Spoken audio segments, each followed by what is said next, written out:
Eu também conheci o trabalho da Raquel tardiamente, através de uma outra amiga em comum Celeste, nossa, né? que é a professora Maria Celeste, historiadora também. E a Raquel acabou seguindo uma linha de história fundiária. Sim. Através desse conhecimento que ela veio adquirir também, que ela levou para a área do direito, ela começou a tentar entender, né, uma área que ainda existe uma grande dificuldade da gente pesquisar o subúrbio por esse viés. Quem eram os proprietários, quem foi o primeiro arrendatário, como é que se vendeu, como se O distribuiu. que é isso, né? Que direitos são esses? Porque até... Tem fonte? Isso? Tem Como é que fonte, é? tem Como muita é que são as fonte. fontes? Por exemplo, para você estudar em uma, como você conseguiu as fontes? É fácil ou não? Então, aí tem essa trajetória. Desde Igual o a Rafael, graduação né, foi importante. O Rafael, inclusive, foi minha bibliografia, né? Eu falo isso, ele fala, você fala que eu tô Rafael velho. também pode responder essa pergunta. Rafael foi um dos poucos trabalhos na época que eu fui fazer mestrado e doutorado que eu encontrei sobre, e foi até sobre um jornal, né? Ecos Suburbanos, que era de Inhaúma. Foi Rafael e Cristiane Miyassaka, que na época trabalhava essa região, além do Joaquim Justino.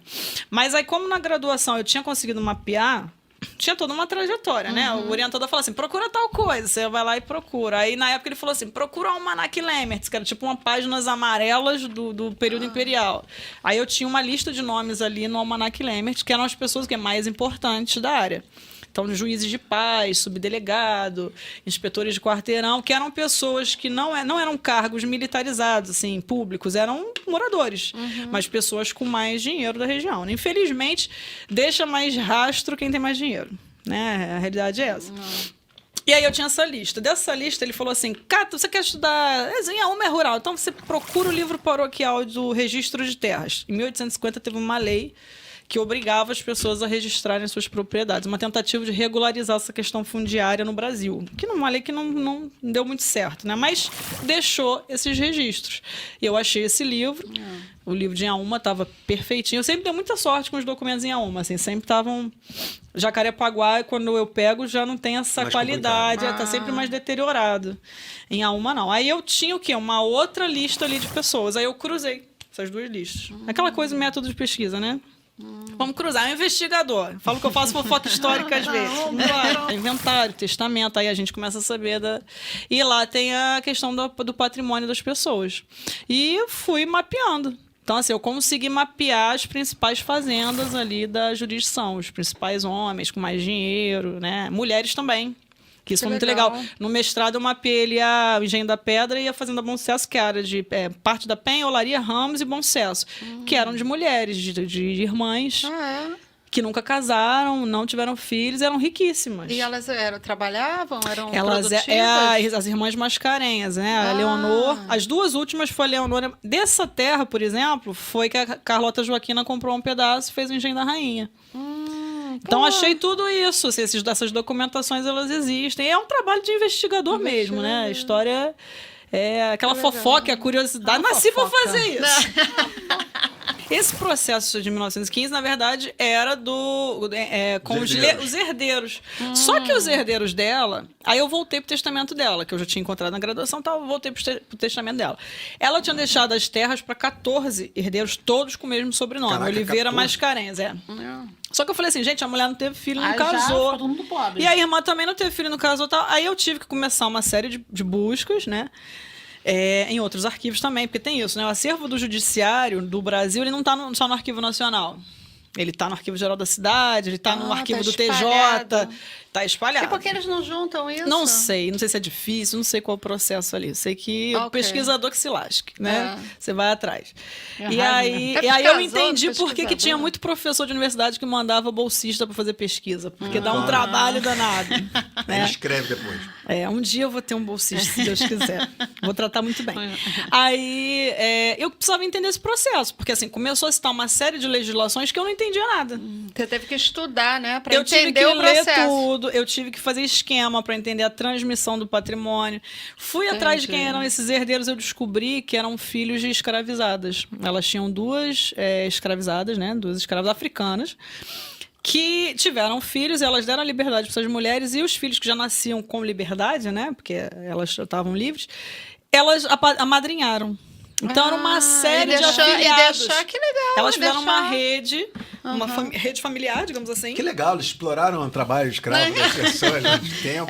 Não, elas exploraram o tempo, aí Exploraram, é aquela velha história. Morta, né? Morri. Não deu. Aí fez uma Morri, amizade. então deixa. Fez amizade com duas, essas duas ficaram livres, aí elas se afeiçoaram às Em descendentes. vida não deu, descendência não, dela. né? Só depois que morreu. Né? Só depois. Não, então não, em vida ela até deixou. Tinham 4 que eram mais próximos.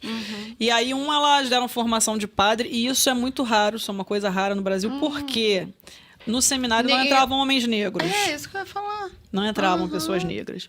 E então, aí? assim, pra gente saber que se tornou padre é porque ela era muito influente. Depois eu descobri eu até escrevi um artigo para a revista Arqui Rio na História, uma vez falando disso, porque eu só descobri um caso desse em Minas Gerais, de um padre negro na época do Império, por conta disso, porque ele tinha uma madrinha muito poderosa. Caramba. Então, é aquela velha, o QI, né? Então, provavelmente ela Interessante. tinha dinheiro mesmo, e ela, como ele já era livre, ele se formou padre mesmo. Então, assim, todos os batismos da família, ele que fazia dentro da casa dela. Ela tinha uma capela em casa. O casamento do João Torquato, que é um que vai herdar Bom Sucesso, foi na casa dela. E ele que fez o padre Davi Simeão Mascarenhas. Então, assim, ela fez uma rede familiar. E você sabe exatamente onde era a casa dela? Dá pra Não saber, sei não, né? exatamente, não Ok. sei. Né, onde Interessante. ficava a Casa Grande. Eu sei, por exemplo, onde fica do Engenho de Dentro, por conta de mapas posteriores, mas da Leonor não sei. Talvez voltando, não sei se a gente conseguiria. Bom Sucesso eu sei. Se arrumar um estagiário, Quando eu Você consigo faz ele achar. conseguir tiver um estagiário com bolsa, eu consigo botar ele Estagiário? para pesquisar comigo. Aí você viu isso tudo Eu e precisei gostou. entender. Que Aí eu fui interessante. atrás disso. Aí eu fui saber a relação do direito no Brasil. Olha que coisa de maluco. O Brasil não tem um direito. É toda uma aula de história do direito mesmo, porque não é como o direito atual. Hoje que a gente tem um Código Civil, o primeiro Código Civil do Brasil é de 1916, que é ali onde se estabelece as questões privadas, né, de patrimônio, tal, relações comerciais. E o primeiro Código Comercial do Brasil é de 1850, já era do Império. Então, assim, quando a gente tem a colonização, toda a legislação é portuguesa, que aqui só tinha índio, né? Índio não sabe de nada. Então, você impõe a cultura portuguesa. O direito é a mesma coisa, foi imposto. E aí, todo o direito utilizado no Brasil colônia era o direito português. Com a independência, você vai criando esse direito brasileiro, porque o Brasil só surge em 1822, né? Vai criando aos poucos. Então, para compreender essas relações de briga judicial de patrimônio, você tem que entender o caso. Porque isso é construção de discurso. Você tem que ter ótimos advogados, pessoas que entendam muito bem de direito romano, de direito português, de direito canônico, que o cara tece. É muito, muito interessante se ver. O cara consegue tecer um discurso todo. E esse processo era de 1915, o advogado, ele conseguia tecer uma história de 150 anos. Porque ele estava tentando provar ali uma posse, e a gente fala que é uma posse imemorial, uma posse mansa e pacífica Que não durante voltar ao 150 marco temporal, anos. né? Essa terra está aqui há Cara, 150 anos e não sei o quê. Com quem era a briga? Dos descendentes dela com um tal de Guilherme Maxwell, que quem anda em Bom Sucesso sabe, porque tem uma avenida Guilherme Maxwell em Bom Sucesso É verdade. e uma avenida Maxwell em Estudei no Vila Lúcio Isabel. Carioca. Família Maxwell. Família Tijucana. Maxwell. Ele é dessa família. O pai dele, que era Luiz Gonzaga Bastos, que eu acredito até que também tivesse terra em São Cristóvão, né? Também tem Gonzaguinha. Tem a o Gonzaguinha. É o Luiz Gonzaga, Eu e o posso filho jogar dele. nela agora. É igual o Ney Lopes. Não, é Ney quase Lopes. esse. É da rua Gonzaga Baixo, lá também de Vila Isabel. Esse cara compra terras em Bom Sucesso e aí Gonzaga dá Baixo. mesmo o problema da fronteira. Porque no Brasil nada era regularizado mesmo. Aí começa a briga ali no final do século XIX com os herdeiros da Leonor e esse cara. É tipo esse o cara Briga do Rei do morre. Gado. Isso aí. A cerca. É tipo essa novela agora que tem aí as brigas de patrimônio, que a terra era da minha mãe, meu pai que tomou, aquela isso coisa eu não toda. vi, mas eu vi o Rei do Gado. Rei do antigo, Gado. Rei do Gado Só vê ali, novela né? antiga. Na outra vez ela tava citando Pantanal, Rei do Gado, é Seca tudo. pra cá, né? Seca fica aqui. É seca isso pra mesmo, exatamente. Até a briga de cerca. Então, quando o historiador quer estudar alguma coisa, uma fonte, ele tem que ir na parte do direito, tem que entender de direito. Se for trabalhar com essa questão fundiária e Fundiária, briga e processo, tem que entender um pouquinho. E aí foi ali que eu aprendi. Você estava falando disso, e agora eu ouvi você Podia falar assim patrocinar por a gente, alto peraí. uma frase Fala. que... Aí no doutorado você estudou foi História do Patrocina a Direito, gente. foi isso? Então, Como assim? como é que eu caí nessa Como é que, história do direito? como é que você pulou? Para compreender, porque você vai estudar fazenda. Pega primeiro que testamento e inventário já são fontes do judiciário. Que é até fácil ok. da gente entender, porque um historiador vai pegar aquilo lá, o testamento, o cara fala o que ele quer. Eu quero deixar meus bens para falar.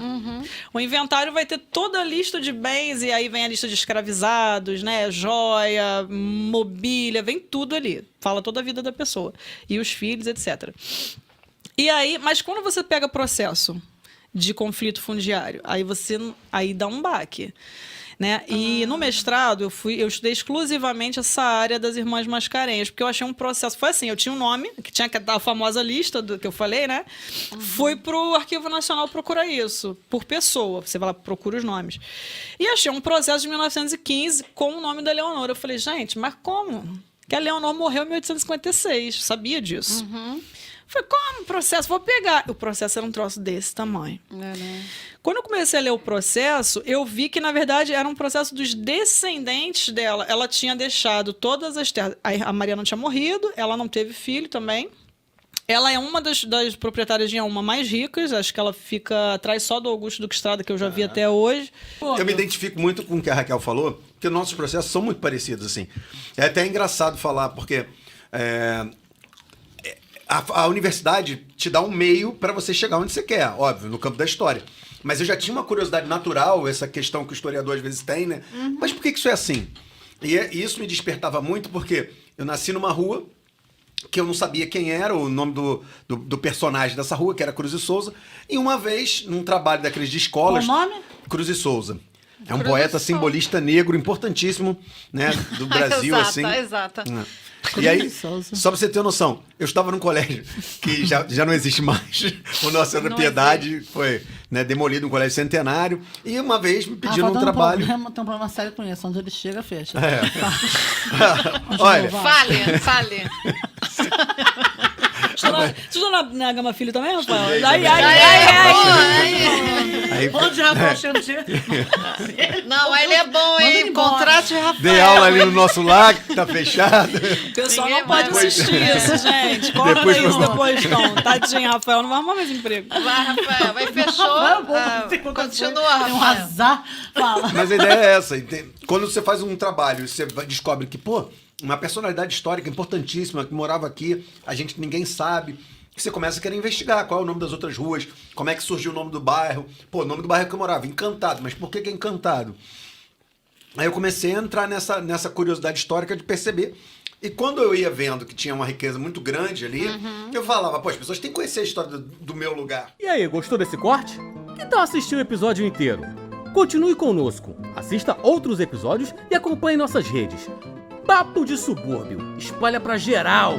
Vem!